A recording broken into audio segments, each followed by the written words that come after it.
بسم اللہ الرحمن الرحیم۔ السلام علیکم۔ یوم عرفہ کے دن یعنی 9 ذی الحج کو کون سی دعا پڑھنی چاہیے؟ یوم عرفہ کے دن 9 ذی الحج کو ہر چھوٹے بڑے کو یہ خاص دعا پڑھنی چاہیے جو حضور صلی اللہ علیہ وآلہ وسلم نے پڑھی اور پڑھنے کی تلقین کی۔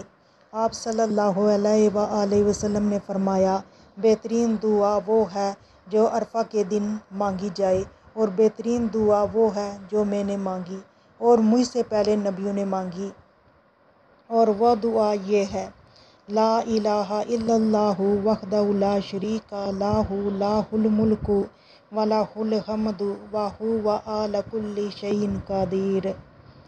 اللہ کے سوا کوئی الہ نہیں، وہ ایک ہے، اس کا کوئی شریک نہیں، اسی کے لیے بادشاہی ہے اور اسی کے لیے حمد ہے، اور وہ ہر چیز پر قادر ہے۔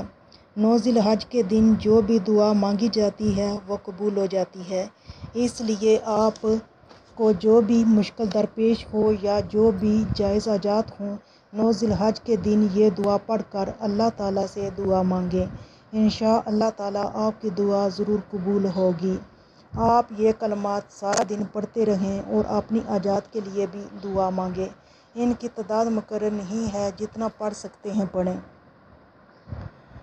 اس سنت پر عمل کریں گے تو آپ کی تمام دعائیں قبول ہوں گی۔ اللہ کے خزانے میں کوئی کمی نہیں ہے، ناممکن کو وہی ممکن بنا سکتا ہے۔ ان کلمات کو بہت فضیلت حاصل ہے۔ نبی کریم صلی اللہ علیہ وآلہ وسلم نے ان کلمات کے ساتھ دعا کرنے کی تلقین کی ہے۔ آپ یہ کلمات یوم عرفات کے دن ضرور پڑھیں اور اس ویڈیو کو بھی شیئر کریں اور ہمارے چینل کو سبسکرائب کریں۔ اللہ حافظ۔